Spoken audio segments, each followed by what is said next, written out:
Welcome to the Level Up Artist Podcast. We're your hosts, Adriana M.A. and Jackie Sanders. We are two art professionals sharing forth the advice and business lessons we have learned along our creative journey.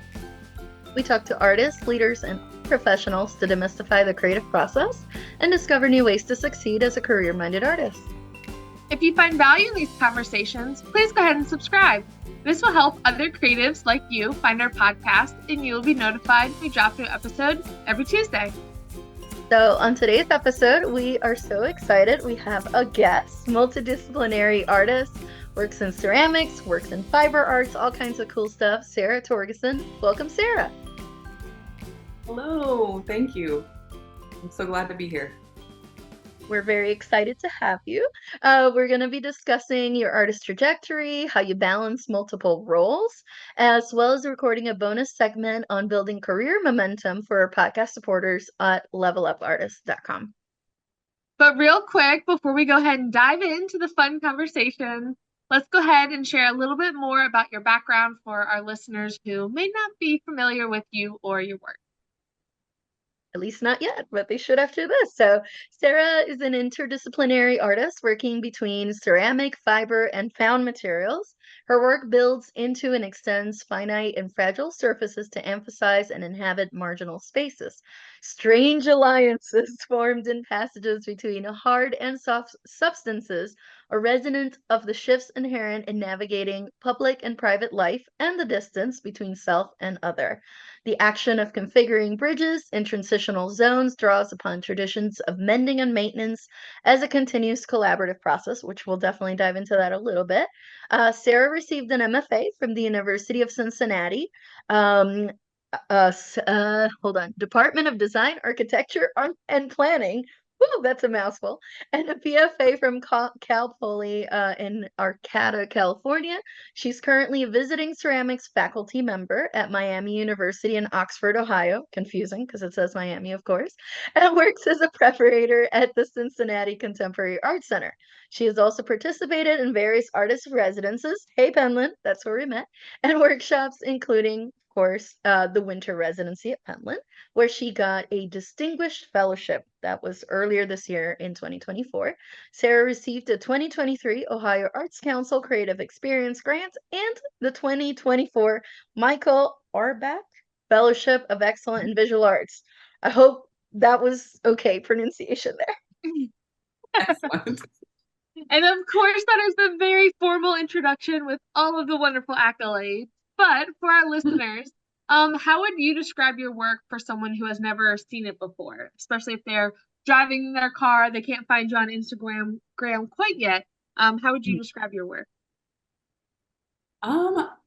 Generally, I describe it as very ceramic based. So I have a pretty heavy education in ceramics. So I really consider myself a ceramicist first, but they're hybrid sculptures, drawing on a lot of craft traditions, and maybe a little overdone, I guess. Like I'm more a maximalist, so I really like heavy detail and definitely based in realism and a lot of animal imagery. Yeah, so animals, people, big sculptures, little sculptures. And fiber bits here and there. That's for Fiber sure. bits, and they're all kind of weird. I mean, most people when they react to my work are like, "Oh, that's really, really weird," or "Oh, that's kind of creepy," which I like really learned to. I just say thank you. Yeah, yeah. Hey, That's the general consensus is that it's a little bit on the creepy side. hey, we're here for that. I like to think of your work and other artists that work in similar themes as kind of like serious with a little sprinkle of macabre, or a little just enough to give you pause, but it's not like you look at it and you're like, oh my God, ew, like, oh, I don't Right. think so. I think it's more like, No, okay, it's a little macabre, yeah, just a little I'm sprinkle pretty of. playful with it. It's like it's kind of funny and cute, but also maybe a little unsettling. I think that's the magic in it, honestly. And when we met over at Penland, you were working like I remember the owl you were working on this big sizable owl, and you had these tiny little mice that were all around it, and some of them actually look cute, but it also made you pause, like, are they dead? Like, did the owl just like eat them, or are they just hanging out with the owl? It's the kind of thing that makes you pause. Anyways, I love it. I think I like that kind of work where you just like, hold on, shut the front door. What am I looking at here? Because then it engages you a little bit differently. But anyways, getting ahead of myself, rewinding the tape for a second. Something we like to ask, obviously, is, growing up, were you always interested in both ceramics and fiber arts, or did you start in another medium and then navigate to these others? Well, I mean, as a kid, I painted. I mean, I was really into painting. My mom kind of dabbled in watercolors and was like pretty good. At least as a kid, I was like, oh, she's so good at this. Like I want to get good at it too. Um, and so I painted a lot as a kid, and I drew. I went to art class. My mom was really, she really wanted me to be an artist, and I kind of was like, I don't know, maybe not. And I ended up going and getting a science degree, or trying to, that was what I went to school for. But she was always kind of back there pushing me into art classes, and she saw that early on that I was good at drawing and painting. And I really didn't take a ceramics class until college. But my grandma sewed a lot, and my mom taught me how to knit when I was little. So it like the fiber art stuff all came from being at home with my mom and my grandma, um, who were like making me Halloween costumes and stuff like that. Like that was just a reality kind of going on in the background. And then I didn't think of that as some part of my art practice until like way later. But ceramics I definitely found in college while I was getting a zoology degree, and just like loved it. So yeah, I love hearing about that formal education of the ceramics and then having just kind of that natural organic introduction to the fiber materials, just of always being around that with your family dynamic. And so I'm curious with like bridging those two materials, how did you come to explore that intersection, and when did you find that they first really started crossing paths? Um, that it's kind of a funny story, and I'll try to edit it down so it's both more appropriate and shorter. I went to grad school after like 10 years of being, outside of my BFA, working a lot of different jobs in ceramics, and kind of being like a behind the scenes person, buying other people's work, managing studios, facilitating other people making a lot of work. And then went back to school, and uh, the school I went to had very little interest in ceramics as a material. I was like constantly defending it as like a craft based medium versus like capital A art making. It was just kind of this, like, I was just dragging myself through the mud for ceramics for like a good semester, and maybe a little bit longer. But at a certain point, it was just, they were asking me to do anything else. Like, can you work with paper mache, or why don't you paint, or why don't you do like all this digital 3D scan media? And like they were really pushing me to do like new media, NFTs and digital work. And it's just not me. Like I'm a super tactile, hand based person. Like I love gardening and cooking and all the things, and really like making things by hand. And so just kind of in a moment of frustration, I was like, well, what would they hate even more than clay? It's like, well, they probably hate it if I started knitting. And like maybe they'd leave me alone about clay if I like started knitting a little bit. And so I did. I was making a big figure, full size figure up to the waist. We ended for um, winter break, and I was still in the studio kind of playing around. And I was just so discouraged by like the complete lack of understanding of where I was trying to go as an artist, that I didn't even really want to finish it. But I was kind of like, well, I'll leave myself a place to go. Like, what pattern could I like weave into the waste so that I could build something else off of this that isn't clay? Um, and I managed to make this kind of looped pattern that looked like knitting.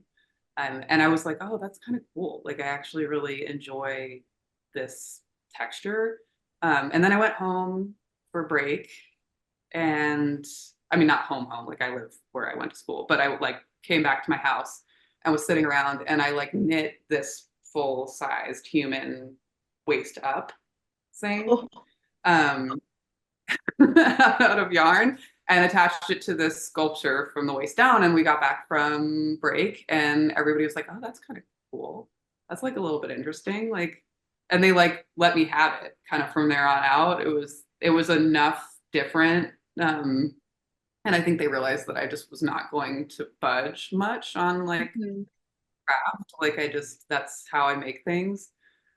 And yeah, it like really evolved from there. It was really an obstacle that I just like I butted up against until I came up with like another solution. And I've like loved every minute of the content that I can pack into that marriage that I made. But it was very much like a last ditch effort to just like make grad school make sense, which it I just love often does.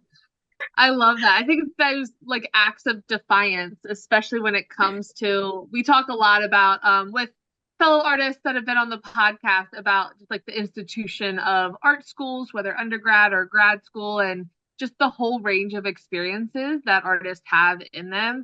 And I think kind of having that element of defiance, or having a program that might not really align or understand what you're trying to do as an artist, can be very common. So if any of our listeners are currently in grad school and like fighting the fight for their work, I think that's one thing that, at least from talking to so many other artists, just being the biggest advocate for your own work, which can be hard sometimes, but knowing that it matters and you're being pulled in that direction for a reason.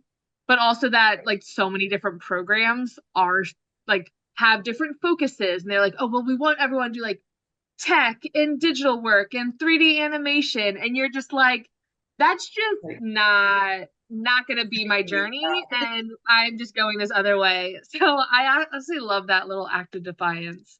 And yeah. I am curious, like a quick follow-up on that, did you have anyone else in your program kind of like in that fight for you, or did you find that it was kind of like you on this little island?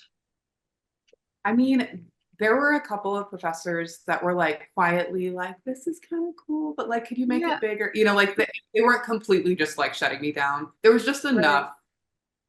just enough positive feedback to keep me going, but overwhelmingly, I mean, I got everything that I needed out of grad school and nothing that I wanted going into that Yep. experience. I thought I was going to get a certain set of things, and I got a Mm. completely full set out of it. And I have zero regrets about it, but I think I would have researched completely different things about the program had I known like what grad school really would be like. Because Interesting. Yeah. it was a little lonely for a while there. Like I was lucky to be older. Like I wasn't coming at it as a 22, 23-year old right out of undergrad. Mm. Thank God. I like had a kid and like done stuff and was just like, these people cannot tell me what to do anymore. yeah. Yeah. Um, that was really, God, I'm just so glad I waited to go to grad school, because Yeah. I You had a would have little just, bit of life experience under your belt and the confidence of say like, okay, this is not going to be the end of the world. Like grad school will end eventually. And real quick again, before we follow up, on diving more into your work, I am curious, like if someone maybe is feeling the same thing when they're in grad school, what would be like one or two things that you would have them like research? You just mentioned like, oh, I would research other programs.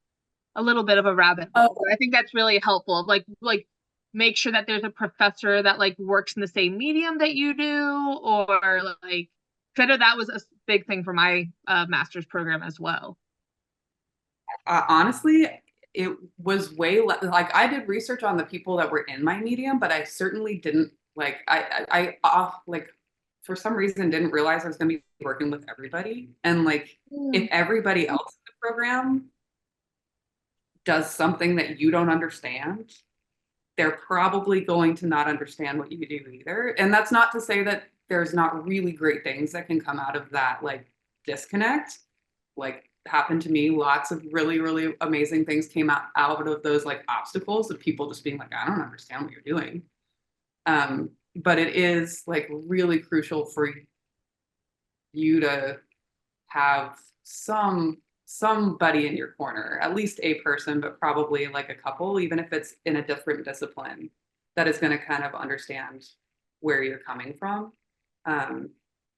Because again, it's just like it can be really hard to have to just constantly, like grad school, you're going to have to defend yourself no matter what. But if you're defending yourself to people that like aren't even on the same planet as you are, you waste a lot of time, like just getting them caught up to speed on like what you're even doing.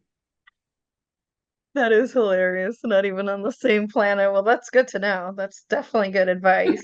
And I'm sure, I mean, anyways, from what I've encountered before, some teachers and some professors are like, you can email, people in the program ahead of time, and there's different things you can do to meet them or learn more about them before you forecover a lot of money, unless you do TA or some Okay, other well, arrangement. just like maybe hopefully you like some of their work, because Yeah, that's like really fun. Like if you're into what your grad school professors are doing in their own work, like you're probably going to be fine. If they're all yeah, doing stuff where you're like, I get it, like yeah. it might be They live in hard. another planet, probably. Which That was some of my experience for sure. It's like, okay. Hey, you made lemonade out of it, so it worked out. I Definitely worked out. know it really worked. It worked well for me. But yeah. Well, that's the, perfect. Well, the academic well, the whole academic landscape we could spend 2 hours talking about like what's wrong with that now, but we'll save that for some other time. yeah. Well, and this is too why we talk to like self-taught and those that go to academia and those that teach at academia, and we try to have like the full range on the podcast because we've heard a little bit of everything. Oh yeah, People yeah. that are like, I would not have done it, and I don't recommend anybody do it. And then we've had like, no, do it. It's fantastic. So we try to cover the full range. That's for sure. I'm like right Now, right there in the middle. yeah, Mm-hmm. the Depends on middle which sounds day you're great. talking to me. That's amazing. Well, Sarah, can you talk about the significance? I'm kind of tying back to something that was in your artist statement. Can you talk about the significance of mending and maintenance, like those themes in your work, and how these concepts relate to your personal experience? Oh yeah, it's a good question. I really kind of lean heavily on fiber as the like mender and maintenancer of my sculptural works. Like ceramic is very, very finite, right? Like you fire it, it's gonna break eventually. My whole like aesthetic that I've kind of come to is to make controlled breaks in ceramic that I can then fill in with flexible things like fiber. So I think that of that fibrous like flexibility as being something like kind of based in like the home and like life givingness, like you have to clean your house and you have to clean your teeth and you have to like you have to maintain life to keep like this kind of balance going. Um, so I think that flexible material is really like key for me there to like make that analogy really. And then there's kind of like it creates a transition zone where you're not really sure whether you're looking at something hard or soft anymore. And that's really of interest to me, like things that are in between.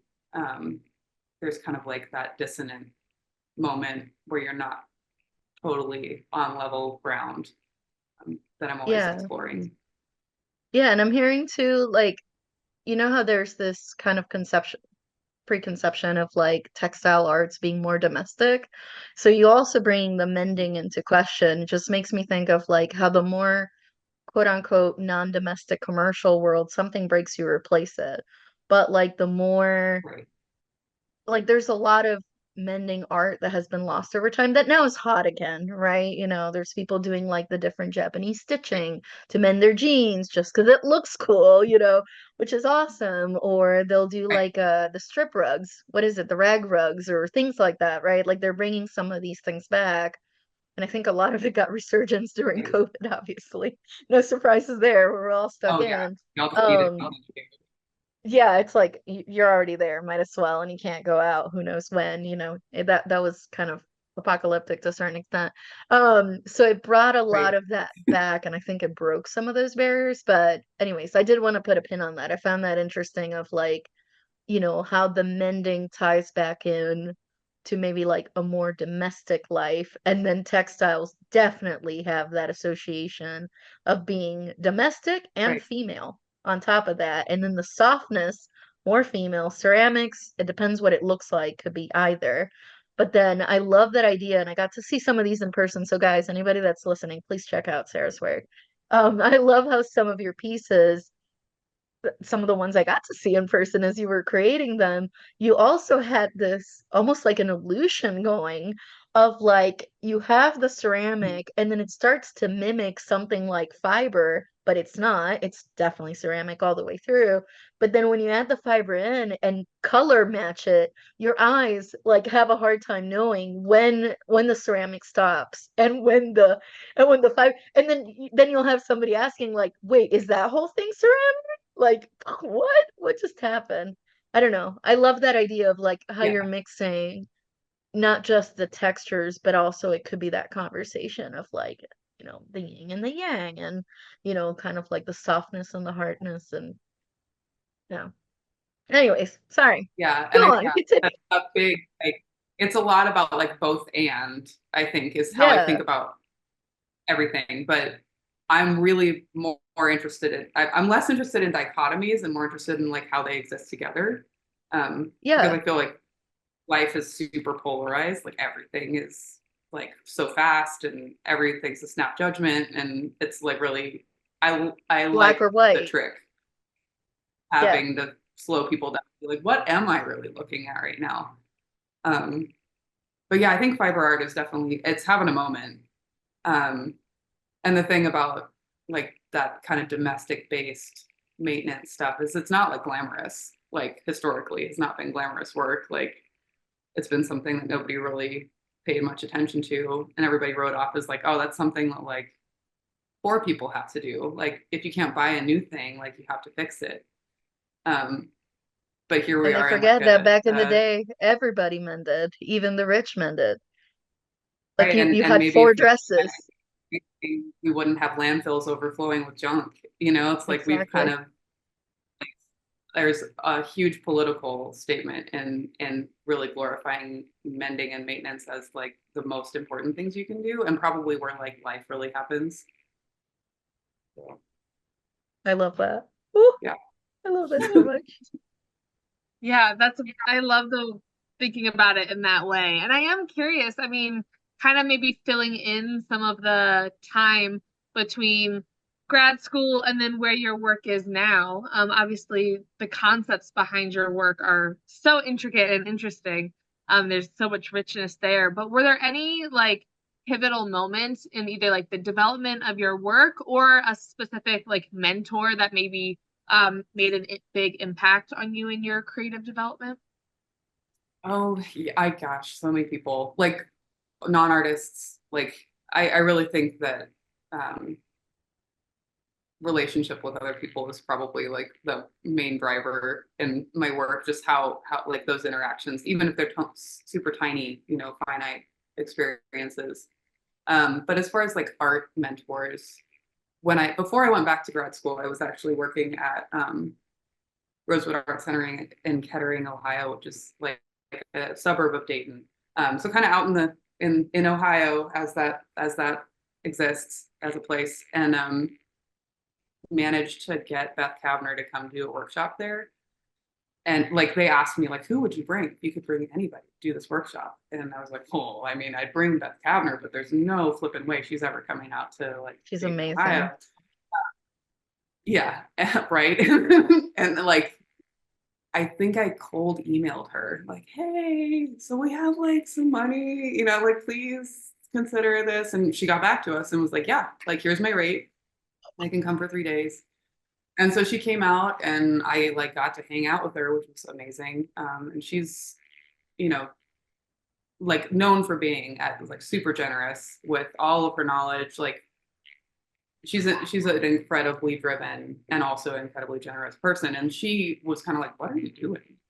Like, are you just gonna like fire other people's work forever? Like you could like go to school. You could go back to school. And I was like, I don't know, can I? I'm not sure. Like I was at that point like a single parent to like a 3-year-old daughter. Just like, I don't think I can do much of anything right now. Like I'm just trying to pay the bills. And she was like, no, you should like maybe think about doing that. And that was kind of it. Like I was like, oh, it was just that moment where someone tells you, like gives you permission to think differently. Um, and so I kind of decided that that was good. I was like, okay, I guess I can do that. Um, and so then I started working on a portfolio, you know, after being out of school for 8-ish years at that point, I think, and trying to rebuild, you know, like an active. I was making pottery and selling stuff at craft fairs at that point. Like I was a potter because I was in Ohio and that made sense with where I was. And then I was like, well, I really was like into sculpture. Like I, you know, I can do that. And so I started making these little sculptures and kind of making them bigger and talking to grad schools. And then it like, I talked to somebody at a grad school and I was like, how much does this cost? And they're like, well, it's free. Like you get in, like you get a fellowship. And I was like, wait, hold on. What? like, so I can actually do this. Like it was there was just a series of little things that happened right then to kind of be like, you can go do a thing and invest in yourself. And because I'd spent Nice. a pretty heavy not doing that. So yeah, Beth was key. Esther Shamazu came out the next year and she was like, oh, grad school BS. Like, ugh, it's awful. Don't do it. But I mean, if you have to do it, it's wonderful. But like, it's awful. And Esther, if anybody knows Esther, she's amazing. She's just like the most irreverent, lovely, wonderful human being, makes amazing work. So she Even really her artwork. has been. Yeah. Yeah, Even her she's just artwork like is so tongue in fun. cheek. Yeah. And she stayed with me when she came to do a workshop and was just like, oh yeah, you should definitely go to grad school. You're gonna hate it. And she was really right. It's gonna be terrible, but You but should I do it love your anyway. point.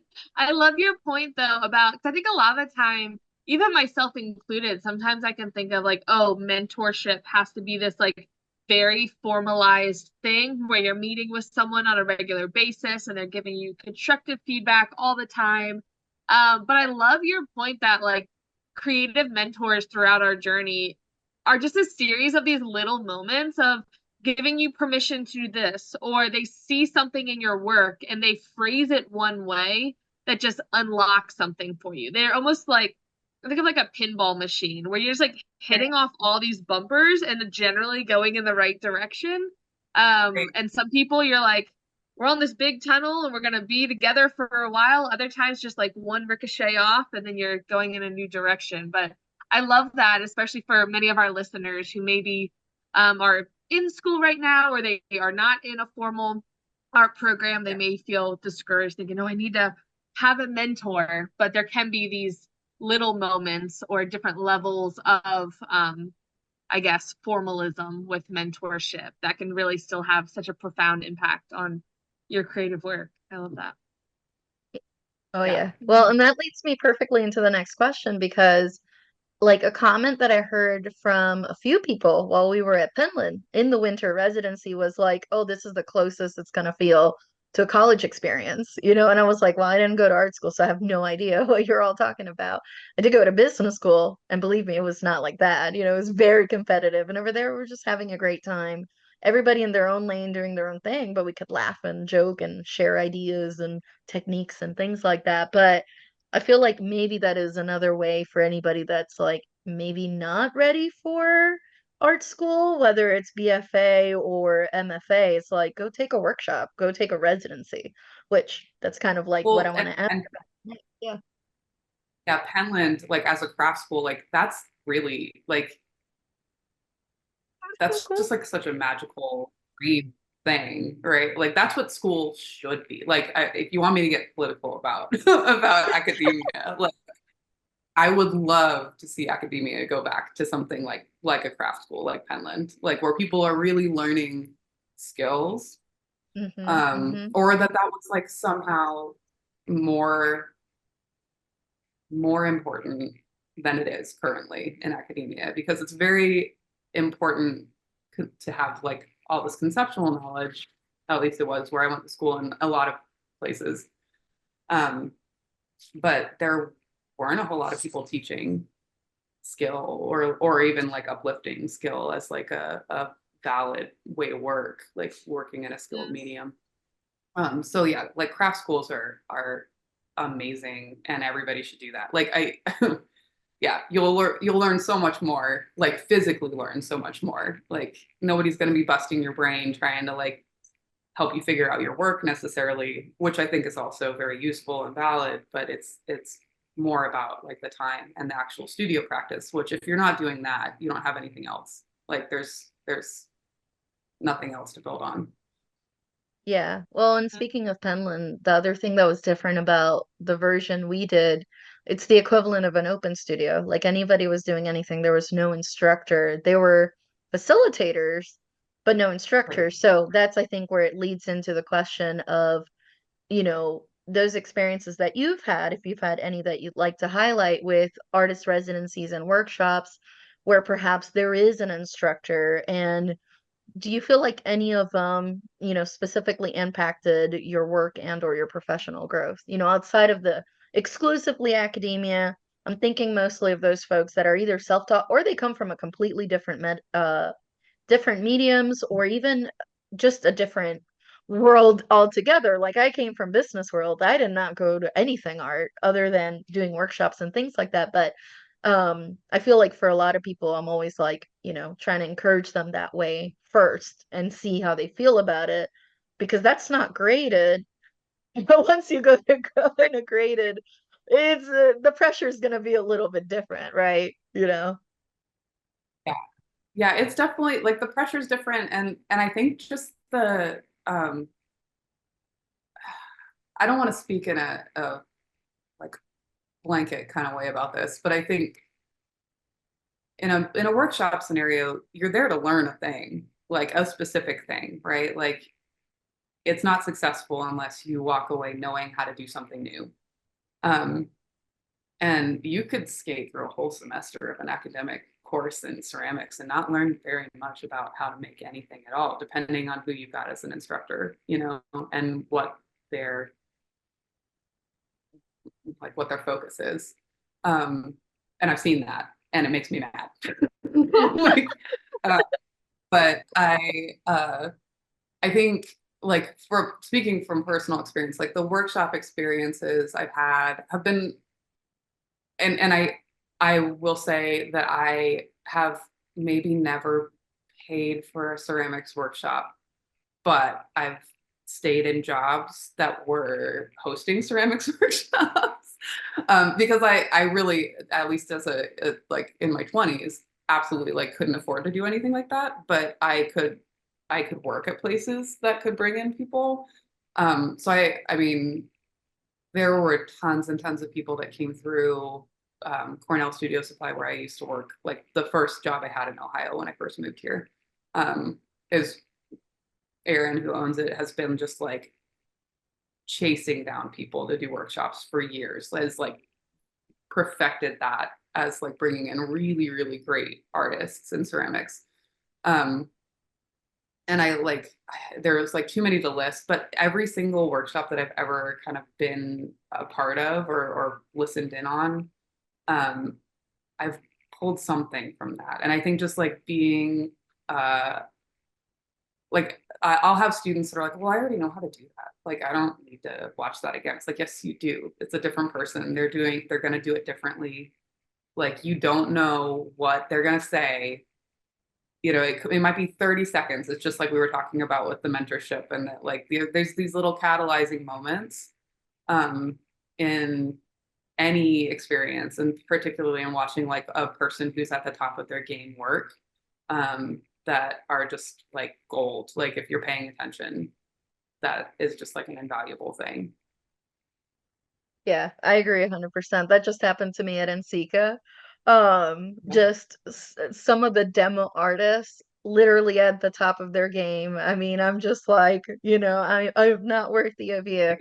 And some of the things they were doing in terms of technique, I was like, okay, I'm familiar with that. Some of it I didn't and or was not interested. Sorry, Potters. It's like, no, no, the wheel and I are not friends, and that is okay. We tried for a long time and we're not friends, that's okay. That is all right. I'm a hand builder and that's okay too. But seeing some of the hand builders and some of the things that they were saying and the live demos where you could ask questions, sometimes it wasn't just so much like even a question that I would had. It would be like one of the other fellow attendees coming up and asking something I didn't even think of asking at all.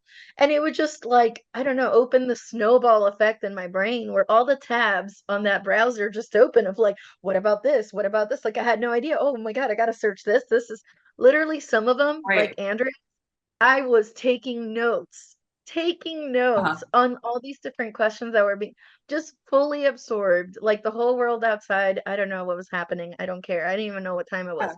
All I know is like I was so present in that moment and all these questions that were coming up and the ones I asked, of course, like a dork, but bringing them together. And you're right. Sometimes that can have an effect that later on, I think someone that I'll just put it this way. I think someone that is only perhaps doing or learning art through YouTube, which is perfectly valid, by the way, or Pinterest or whatnot, I think that's something they're going to miss on versus doing one of these workshops or residences in person where then they can ask questions, but also maybe just as important, hear others ask questions that they did not even formulate. And then that can snowball and like spark other things. Yeah. Right. Yeah. Or just like listening Anyways, to a person ramble while they work. Like Andrea, actually, you were just talking about Andrea Keys Connell. She oh yeah. came to Miami teach to do a workshop before NCCA. And she's just like, you know, doing her thing and kind of rambling on. She made this like amazing connection about how she works in coils and Uh, uh, of working in coils and working solid and working with slabs have a different feeling. And she like just so brilliantly like was like slid in this like amazing little compact comment about like Beth Kavner working solid and how that has like mhm. this great like flow and sweep to her mark making because she can just like really Yes. right.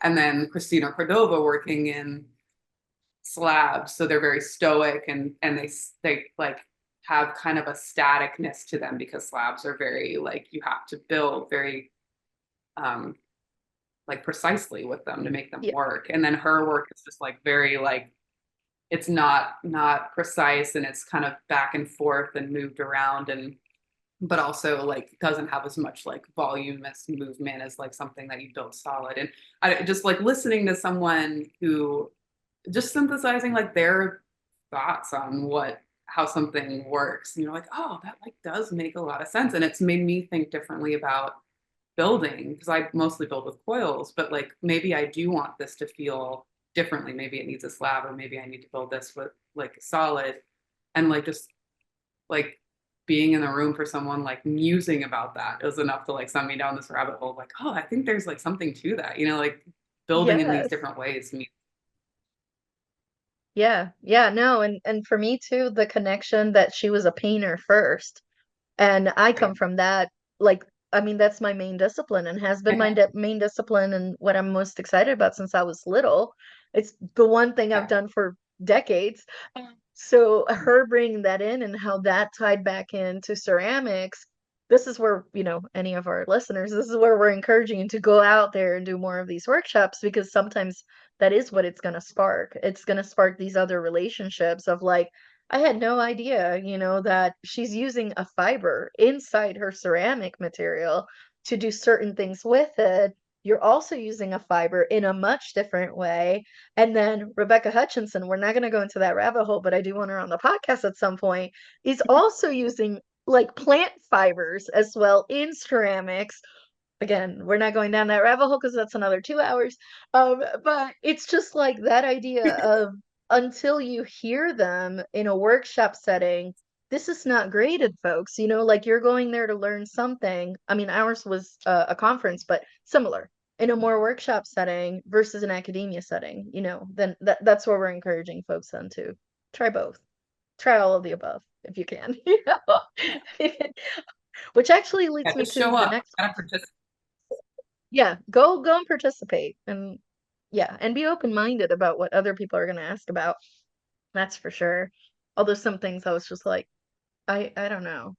Yeah, that one I'm vetoing that one in my brain. Like, nope, we're not going down that rabbit hole because that's a lot of money and time we're not going to spend on that. So some things, yeah, so some things in workshops or conferences, you just have to say no, or unless you have unlimited money, then do all the things.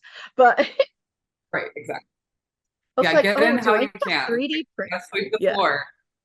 yeah. I was like, do I need a 3D printer in my life? No, I do not. Ceramic 3D printer, it would be so amazing. I do not. I do not. Okay, getting back on the track. Uh, Teaching wise, since we've been talking about learning and things like that, I think this ties in nicely. What are some rewarding aspects of teaching art students? And does this in any way, shape, or form influence your own creative process? Well, you're catching me at an interesting moment to ask that question because today is my first full day off from the academic semester. I just turned in my grades. Uh, but I love my students. Like I just like I think teaching people how to do something, especially like clay is just such I think fiber would probably be the same thing, although I don't teach that as much. But like clay, I'll get like students from all over the place, especially Miami. I get like some art majors, but a lot of them are just like, I'm a biology major and I'm taking this art class, or like I'm a business major and I have to take an art requirement. Ceramics will be easy, right? Like I'll just do that. So they show up in Nope. my class, and like ceramics is not easy. Like it's definitely humbling. Like as a medium, it's a pretty humbling medium. Like if you are not uh paying attention to the material, it will like backhand you pretty quick. Like it'll put you in your place. You know, we've discussed this. You and I have discussed this. But um, so you know, every semester I get like a big group of students. I'm mostly teaching clay 1 and clay 2, so I'll get intros and I'll get like repeat students that come back. Um, and invariably, like I think watching students surprise themselves is just like the most rewarding thing that you can do as an artist is like watching that kind of light up for somebody else is like, oh, like I especially like, and I know you're not into the wheel, but like teaching wheel pottery is just like the best because like if I time it right and it's in the middle of the semester, like not maybe the first project, but like the second or third, everybody kind of knows each other. Like they're not like scared of each other anymore. And they all sit down and it's like putting them in the trenches of some kind of war, you know, and they're all just like there's mud everywhere and everybody is just suffering together. And that part of teaching is just like magical because they all just like stop judging themselves and each other so hard and it just like becomes like this really fun like everybody's just like cheering for each other. Like as soon as somebody gets something off the wheel, everybody's like, "Yeah, great!" And you're like, "Yes, like see, you can do it. Everybody can do it. It might not be pretty, it might not be great yet, um, but I think that like fun part of teaching aside, like I really feel like it's a responsibility to teach people how to do things that can help them discover stuff about themselves. And I feel like clay is one of those mediums that's really just like a straight shot to figuring stuff out about yourself. you know, like whether you're the stubborn type of person that's just gonna like make it work no matter what the material is telling you to do, or whether you're a hyper perfectionist. Like I love my students that are just like straight A students that are just like, I have to get an A in this class. And you're like, you're gonna be fine. I'm not really grading you on like how great it is. Are you showing up? Are you trying? Sweet, this is perfect. Like I love that you're here. Um, like I just love teaching something that's as humbling as clay, because some students like go the whole semester and like do not get it. Like it's just not like physically making sense. Um, yeah, I've had students like cry into their clay as they're on the wheel, but Yep. just like keep doing it. It's amazing. Like, and my rule kind of generally is like, please don't cry because I will cry. Like we will all start Right. crying. Like, we'll get It'll through. be okay. But But I do love that because it does kind of encapsulate kind of what us as artists love about the creative process and the highs and the lows of it, where on any given day you get a big win that feels even more powerful if you had a tough day, or okay, this is the straw that broke the camel's back, and it becomes this therapeutic, cathartic crying into clay, and you're like, in all reality, yes, I know it's fine because this is just clay. However, it becomes symbolic of something larger. right, And like that's the power that art really has on people, which is probably fun seeing that firsthand and just, as you said, throwing people in the trenches of, if you want to right. experience what it's like to be an artist, let's go. Yeah, because it is. It's just like break. Something's gonna break, and then you get to build it back up, and then it breaks again, and then you build it back. Like that's what life like. It's just a cycle of kind of like you get up to the next level, and then you have to start there again, and then you keep going, and then at some point something cracks all of hell, and you have to start all over. But the stakes are so low. Like well, that's what I try to tell my students. It's like this is literally mud. Like Yeah. the We're not doing heart stakes surgery around here. You can try again tomorrow. It'll be fine. right. And if you approach clay from like a really process standpoint instead of product, like if you can cure yourself of like needing it to look a certain way, which I think I struggled with really hard in the beginning because I was a painter, like so it's like I can make it look exactly this way. It's going to be exactly the way I want it. Um, I am just like eternally grateful that I got into clay because it has made me into a completely different version of a human from what was possible for me. Um, yeah, it Oh, was just kind of it's like a fun thing to teach people, especially at that moment where they're like 19 and like need everything to be perfect, and you're like, it's not gonna happen. Just wait, yeah. life's gonna get when this is like a good starter course and how that's gonna go. Absolutely. Which is kind of the perfect segue to before we dive into a commercial, I am curious because of course with teaching, creating your own original art, plus having a family life, time management is very crucial. So do you have any tips or strategies to keep organized while maintaining all of these things so well? Ugh. Uh, well, I think the best advice I ever heard, and I honestly cannot remember. I know it was an undergrad. I associate it with a couple people, but I honestly don't remember who said it to us. Um, is to just work when you can. Like I, as a person who raised a small child pretty much by myself, um, I worked when she was asleep. I, whenever she went to her dad's for a weekend, that was my studio time, and I just like tried to really, even if I wasn't like super inspired, just doing like a little bit. I think life is super overwhelming just generally. Like there's just so much like adulting that has to happen for you to even exist. And then, you know, all that aside, do you have any energy left to be in the studio? Um, if there's just like a little thing that you can tackle, that sounds like super trite and mundane, but it's really how I work my way through everything I do. Like I have a coworker friend who doesn't have kids. We're about the same age, and she's a painter, and she's like, well, like, what are you going to do in the studio tonight? I was like, oh, I'll probably like work on these hooves that I'm making. I just have to do this one part of it. And she's like, oh, like you can sit down and just do like a part of something. I was like, yeah. Because if I needed to be able to finish the whole thing when I sat down, it would never happen. Like I would get interrupted immediately. So my studio time generally, unless I'm at a magical place like Penland, or like I just started a residency this week, my studio time is super bifurcated and chopped up, and maybe I'll be able to work on fiber stuff while I'm watching TV with my daughter. Just trying to like find a place where your life parallels what you need to get done. Like, are you going on a long road trip? Can somebody else drive? Could you do part of what you need to do while they're driving?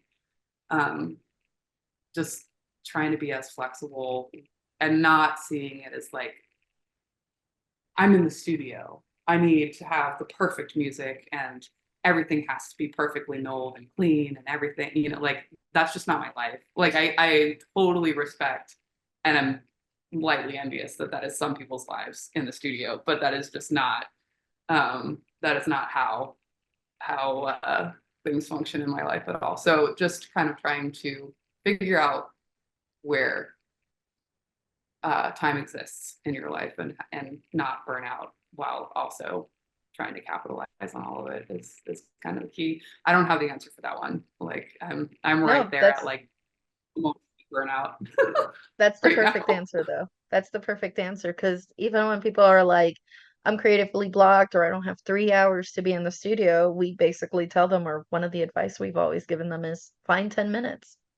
You can find 10 minutes in between a show, watch one last episode of that Netflix show you like, and go paint, go draw, even if you don't feel inspired, but go do something like towards your artistic practice, and it adds up. It's all cumulative. You have to be in practice. Yeah. It literally is an art practice. Yeah. Right. I mean, that's the thing that I've just really started noticing about my life, because I've had these like intense making periods like Penland and now Queen City. Like if you're in practice, like if you've been kind of just like moving stuff along, even if it's just like little projects, or like, oh, I'm kind of interested in like what this would like little cup thing with teeth would look like I do that all the time, just kind of like making little things that maybe you don't have anywhere to go. Like I don't need a big idea to start working. Then when you have the time, like you're there and you're in practice and you can just like bring it 100%. Like that's a super magical feeling, and something that I hadn't really had a whole lot of experience with up until like, I guess grad school was kind of like me formulating that working principle, and like just like go to the studio, like there's a deadline, you're gonna have to do something. But outside of school, like sometimes there's not a deadline, and it can be hard to like be a goal-oriented human without a goal. So like, how do you keep yourself interested? I think that's like the biggest thing. It's like, are you interested in something, and can you go just like solve a small problem, or like figure out a small experiment in your studio? Oh gosh, we could keep going. I'm like, yeah, we talk about like this idea of like artists are essentially problem solvers, and we make the problem and then we try to solve it. Although sometimes Clay makes the problem for you, and then you got to try to solve it, but that's a different story. I don't want to. Anyways, constantly like adjusting and adjusting. And then when to stop. Oh gosh. Anyways, we can keep going on that, but real quick, I'm like pausing myself. Stay in the lane. Stay in the lane. One thing we love to ask all our guests is how they define success. So we'll do that next. But first, we're going to put in a quick word from our sponsors. This episode is brought to you by our Level Up Artist courses. We understand that life as a modern artist can be both exciting and overwhelming. Plus, there's a lot of information out there. So what do visual artists actually need? We've spent countless hours of trial and error, weeding through tons of information to find the gold, so you don't have to waste your time going down those endless rabbit holes. In addition to weekly calls, we have created video course modules to cover everything from artist documents to exhibition prep, social media to technology, sales strategies, artist mindset, PDF resources, templates, and so much more. Ready to get started? Head on over to levelupartists.com to learn more. Get Get immediate access and level up your career today.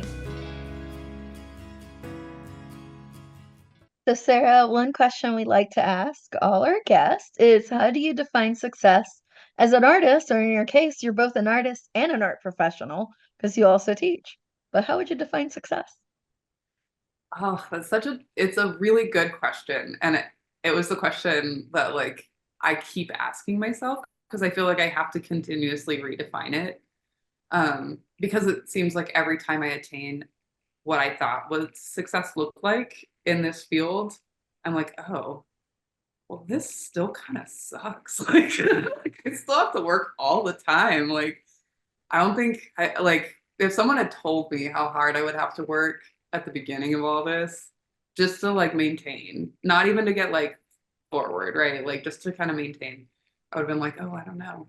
I'm not sure. But I would have done it anyway because I like, you just like can't, there's no way around it. But I think generally success for me is being able to make what I want to make in a day and be excited about what I'm doing. I would hate to think of a success that looked like me churning out work that was what people expected me to make, which is a thing that I talk about with my friends and my husband all the time now, as we're like starting to get more of what success seems to look like, and realizing that some of those things that you equate with success are also kind of a trap, for your own creativity. Like I I would like to be relatively financially stable and super excited to get in the studio and make things that I really wanted to make. Like that's what I consider success. Like I don't really need like all the accolades and all the money. I would just like to like be able to survive and um feel like what I was doing is exciting for me and hopefully exciting for other people. Like I think the viewers in there with that as well. It's like I would like to figure out, do all that problem solving for myself and have it be meaningful in some way to like somebody, even if it's just a few people. Okay, that's super important there Absolutely love anyways. it. Plus, rinse repeat would turn it into just a product, and then anybody else can do it to a Right. certain extent versus unique each time. Love it. Now, what advice would you get or do you wish you had heard before you got started on your own creative journey? Well, I kind of touched on that before. It's like you're gonna work your ass off. Just like know that you're gonna work your ass off. Unless you that institutional or family wealth hit you, which I hope it did. I hope it did, because that'll just make it a lot easier. But if it didn't, you're gonna be working pretty much all the time, but it will be like the best work you could possibly imagine doing. And I think the advice that I would give myself, and I give myself today and thinking about it, is like, would you do what you're doing for free? Would you be happy to do what you're doing for free? And does that make it worth it? Like I would 100% teach what I teach and make what I make for free. Like in a younger version of myself, I would have just like thought this was the coolest thing that could possibly happen. So we're totally in an era right now where we're very rightly demanding like pay for our time. Like we all want to be like compensated in every possible way, for showing up, which I think is long overdue. And there's some reckonings beyond just like on an individual level that need to be had about that, which we could spend another 3 hours talking about. But like show up. Like even if you're not going to get paid, if it's something you're excited about, like go figure out how you can participate in it. Because if you're waiting for someone to pay you to do the thing that you like to do right now, you may wait for a really long time, unfortunately. Mhm. Like I wish that life was different and better, especially in the arts right now. There's just, you figure out how you can play and hopefully like it's something you're super excited about doing and that'll keep you doing it. But it's definitely, it's a lot of work. It's a lot of work to stay in it. Best advice ever, honestly, right there. Because, oh my gosh, it's so true. Whether it means you have another job that pays for you to do what you want to do, because some of us, that's what we did for a long time, corporate or day jobs or side jobs. Or I like your Right. idea from earlier of working at a place that teaches workshops where you can be an That's always assistant, hello, always been and my helper, and you got the workshop for free. I mean, right. that's genius. Genius. Yeah, for There's me, it was like, always just like access. I need a kiln. I need a studio. And generally speaking, when you find a place that has those things, they're probably also going to bring people in for workshops. Like not always, but a lot of times they will. So yeah, yeah. See how to get those stars to align. Now, Sarah, if someone randomly hands you $100, what would you splurge on or invest in? It has to be something that brings you joy and relates to your art or business. well, it's interesting you asked me this right now because my birthday's coming up and my husband has been asking me the same things. Like, what can I get you for your birthday? Like, what do you want? And I'm real bad about that. Like it takes me a while to figure out what I want. But I think and it's a weird one. I would like one of those big like crab boil vats with the like propane heat like thing underneath.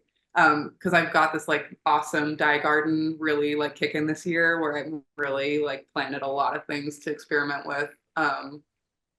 And I would like to be able to make a bigger dye vat and like really kind of like I've got a little like heating element in a pot that I've been using for like years and it's worked fine, but I would like to upgrade my dyeing capabilities a little bit more.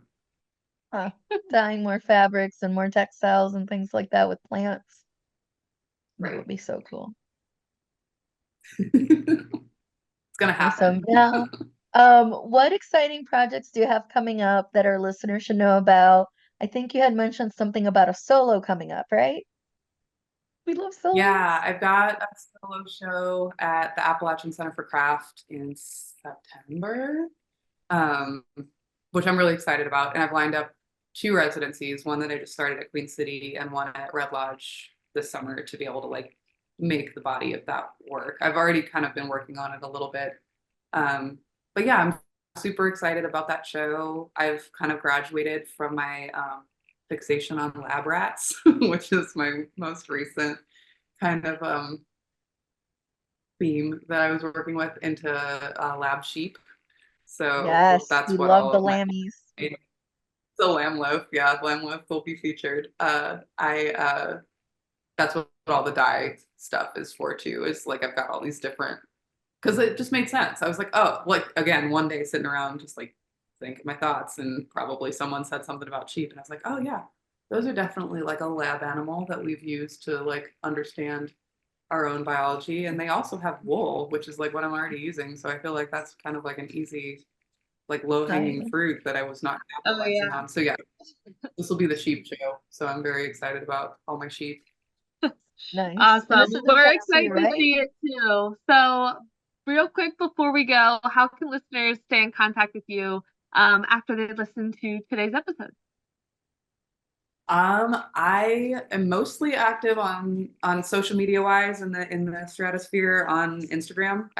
I try to stay pretty up posting and on comments and all those kinds of things on Instagram. So that's probably the easiest way.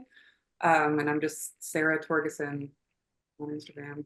I don't do a whole lot of Facebook. I don't know. I just social media. It's hard. It's hard to like stay engaged in a world that's overwhelming all the time. Definitely agree, Awesome. but we'll definitely be checking you out on Instagram. Awesome. Well, we'll make sure to link in the show notes. And Sarah, would you mind staying with us a few extra minutes so we can discuss building career momentum on a bonus segment for our podcast supporters? That was a yes? That was a yes. Excellent. Awesome. Well, in the meantime, for our listeners, if you want to stay connected with us in between episodes, share your feedback, or have a question you would like for us to answer on the podcast, you can reach us through social media. I'm at May Art across all platforms. And I'm at J Sanders Studio on all platforms. And if you want to follow the podcast, we're at Level Up Artists on Instagram. You can also visit levelupartist.com to hear the rest of this conversation and become a podcast supporter. This will also give you access to amazing off-the-record conversations like the one we're about to have with Sara, the artist community platform, and it helps to keep the podcast going. Thank you so much for listening. We'll talk to you next week.